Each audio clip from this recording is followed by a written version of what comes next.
Welcome to my channel TMTM। थोड़ी मस्ती थोड़ा मजा। Enjoy and have fun. तुम मौत के काबिल हो। एक गांव में एक अजीब सी घटना की चर्चा तेजी से फैल रही थी।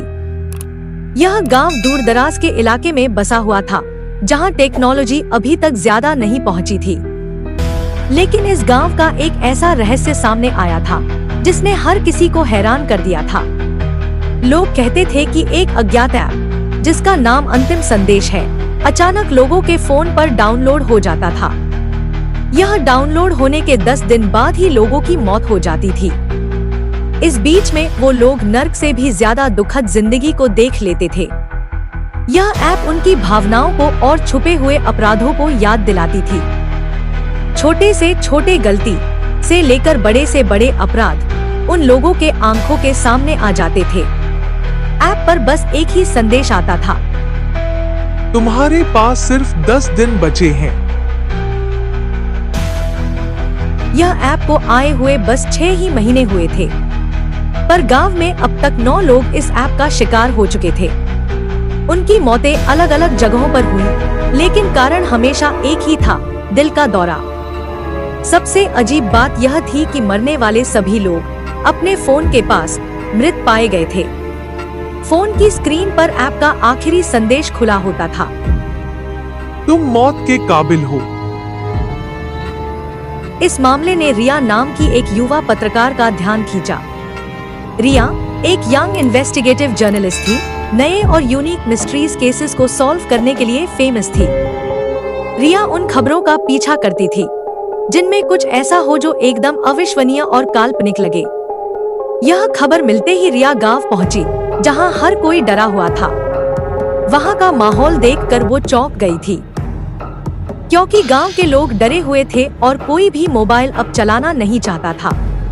अधिकतर बड़े बुजुर्गों ने मोबाइल को फेंक दिया था। रिया ने गांव के सभी मृत लोगों के बारे में इन्वेस्टिगेशन किया तो पता चला कि सभी को दिल का दौरा पड़ा था, जबकि वो लोग बहुत स्वस्थ थे। पर उनके माता पिता बताते हैं, वो लोग अचानक बहुत डिप्रेशन में रहने लगे थे और मोबाइल का वो संदेश और भी डरावना लगता था। इन्वेस्टिगेशन करते करते वो एक बुजुर्ग के पास पहुंची। उनसे से बात की। उनका नाम दामोदर था। उनके हाथ में मोबाइल था। तब रिया ने पूछा, क्या आपको मोबाइल से डर नहीं लगता? नहीं, क्योंकि मैंने एक बात नोटिस की, यह ऐप कोई साधारण चीज नहीं है। यह उन लोगों को निशाना बनाता है जिनके हाथ गुनाह से रंगे हुए हैं, और मैंने ऐसा कुछ नहीं किया। क्या मतलब यह ऐप सिर्फ गुनहगार के मोबाइल में ही इंस्टॉल होता है? आपको कैसे पता चला? शुरुआत में जब 3 लोगों की मौत हुई तब मुझे कुछ नहीं समझा, पर फिर उसके बाद मौत हुई गांव के चौथे आदमी के मान की। मैंने उसे खुद एक जन का हक मारते हुए देखा था। उसने किसी और के जमीन पर कब्जा कर लिया था। फिर जितने भी लोगों की मौतें हुई, उन सबका कुछ न कुछ गुनाह गांव वालों से सुनने को मिला। उन लोगों की मौत से गांव का कोई न कोई व्यक्ति खुश होता, और इससे मुझे समझ आ जाता कि पक्का उस मृतक ने उन लोगों के साथ कुछ गुनाह किया था। अच्छा ठीक है, थैंक यू अंकल। रिया ऐसा बोल वहाँ से चली जाती है। रिया अपने कमरे में बैठी थी। उसे सारी बात याद आती है, पर यह सारी बात रिया को अंधविश्वास लग रही थी। उसे लग रहा था कि पक्का कोई इंसान है जो गुनहगारों को मारने का प्लान कर रहा है। पर वो परेशान थी कि आखिर यह ऐप अपने आप फोन में कैसे आ जाती है। तब उसे याद आता है कि यह ऐप गुनहगार को ही आता है। अब अपने मोबाइल में यह ऐप इंस्टॉल करने के लिए उसने कोई गुनाह करने की सोची।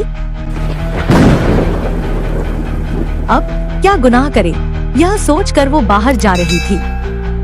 तब उसे एक बुजुर्ग गरीब भिखारी दिखा, जिसके पास कुछ पैसे पड़े थे। उसने मास्क पहना और उसके पैसे लेकर भाग गई। वो गरीब चिल्लाता रह गया, पर रिया भाग गई। अब वो भागकर अपने कमरे में आई। अब वो सोचती है कि अब तो मुझे भी नोटिफिकेशन आना चाहिए। और वाकई में ऐसा होता है। उसको नोटिफिकेशन आता है, अंतिम संदेश ऐप आपके मोबाइल में इंस्टॉल हो गया है। जब रिया वो ऐप खोलती है तो ऐप पर बस एक ही संदेश आता है, तुम्हारे पास सिर्फ 10 दिन बचे हैं। अब रिया के पास बस 10 दिन बचे थे। अब उसे रात के समय सोते वक्त उसके किए हुए छोटी छोटी गलती याद आने लगती है, जिससे कि वो परेशान हो रही थी। हर दिन उसे एक आवाज आती है, याद करो वो वक्त जब तुमने किसी के दिल को जानबूझकर दुख पहुंचाया था। रिया को वो गलतियां भी याद आ रही थी जो बहुत मामूली थी। उसे हर वो बात याद आती है जो बहुत ज्यादा पुरानी थी और वो भूल भी चुकी थी। अब रिया उन आवाजों से परेशान हो गई थी। उसे तो रात को किसी के चलने की आवाज तक उसके कमरे से आने लगी थी। रिया समझ जाती है कि कुछ इसी तरह से ही बाकी के लोगों को भी यही एहसास हुआ होगा और वो लोग डिप्रेशन में रहने लगे होंगे, क्योंकि रिया की गलतियां कुछ ज्यादा खास बड़ी नहीं थी। वो डिप्रेशन में नहीं आई थी। अब 7 दिन हो चुके थे और रिया के कुछ समझ नहीं आ रहा था।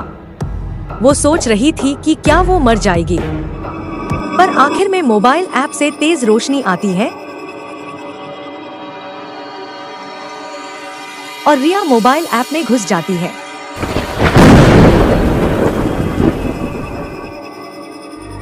उसे दृश्य दिखाई देने लगता है, दृश्य जो एक कहानी थी। वो कहानी रंजना की थी। रिया के साथ आगे क्या हुआ, कौन थी रंजना, क्या रिया मर जाएगी, यह सब देखने के लिए पार्ट 2 देखें।